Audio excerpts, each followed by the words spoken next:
தமிழக வெற்றிக் கழக மாவட்ட செயலாளர்களின் 2ஆம் கட்ட பட்டியல் வெளியாகி இருக்கிறது. இது தொடர்பான முழு விவரங்களோடு இணைகிறார் நமது செய்தியாளர் தாயுமானவன். வணக்கம் தாயுமானவன். தற்போது வெளியாகி இருக்கக்கூடிய நீங்க இனிமேல் கரண்ட் பில்ல கட்ட வேண்டாம், அதுக்கு தான் சூரியகர் திட்டம் இருக்கு. அந்த திட்டம் என்னன்னு தெரிஞ்சுக்கணும்னா ஃப்ரீடம் ஆப்பை இப்பவே டவுன்லோட் பண்ணுங்க. பட்டியலில் எந்தெந்த மாவட்டத்திற்கான செயலாளர்கள் நியமிக்கப்பட்டிருக்கிறார்கள்? முழு விவரங்கள். தமிழக வெற்றி கழகத்தினுடைய 2வது கட்ட மாவட்ட செயலாளர்கள் பட்டியலை தற்போது கட்சியினுடைய தலைவர் விஜய் வெளியிட்டிருக்கிறார்.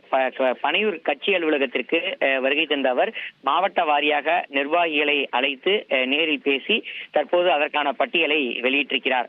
தமிழக வெற்றி கழகத்தினுடைய 2வது ஆண்டு துவக்க விழா வருகின்ற பிப்ரவரி 2ஆம் தேதி கொண்டாடப்பட இருக்கிறது.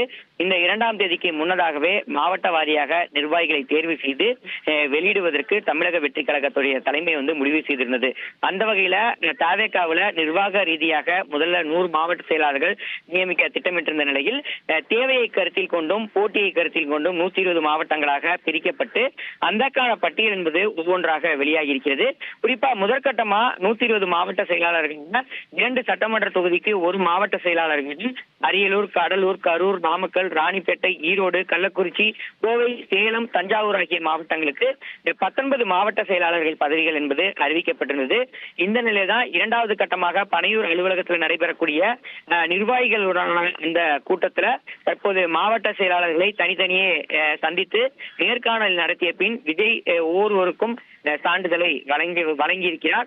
குறிப்பா சென்னை மேற்கு, சென்னை கிழக்கு, சென்னை புறநகர், சேலம், தருமபுரி, செங்கல்பட்டு உள்ளிட்ட பல்வேறு மாவட்டங்களில் இருந்து தேர்ந்தெடுக்கப்பட்ட நிர்வாகிகள் வரவழைக்கப்பட்ட நிலையில நேர்காணல் என்பது நடத்தப்பட்டு தற்போது அவர்களுக்கான பதவிகள் என்பது வழங்கப்பட்டிருக்கிறது. அந்த வகையில சென்னை புறநகருக்கு சரவணன் என்பவரும், தென்சென்னை தெற்குக்கு தாமு என்பவரும், புதுக்கோட்டைக்கு பர்வேஸ், நாகப்பட்டினத்திற்கு சுகுமார், தருமபுரி மேற்குக்கு சிவா, தென்சென்னை வடக்குக்கு விப்புனு, அதே போல் கள்ளக்குறிச்சி மேற்குக்கு பிரகாஷ், கன்னியாகுமரி மத்திய மாவட்டத்திற்கு கிருஷ்ணகுமார், அம்பத்தூர் திருவள்ளூர் மாவட்டத்தை உள்ளடக்கிய அம்பத்தூர் பகுதிக்கு பாலமுருகன், அதே போல் மதுரை மேற்கு மாவட்டத்திற்கு தங்கபாண்டி என்ற 3 நிர்வாகிகளும் நியமிக்கப்பட்ட வண்ணம் இருக்கிறார்கள். இன்னும் ஒரு சில மாவட்டங்களுக்கு அந்த நிர்வாகிகள் நியமனம் மேற்கொள்ளக்கூடிய பணிகளும் தற்போது நடைபெற்று வருகிறது. இதனை தொடர்ச்சியாக 2வது கட்ட பட்டியல் என்பது முழுமையாக நிறைவு பெற்று நேர்காணலுக்கு பிறகாக வெளியிடப்படும் என எதிர்பார்க்கப்படுகிறது. உங்கள் விவரங்களுக்கு நன்றி தாயுமானவன்.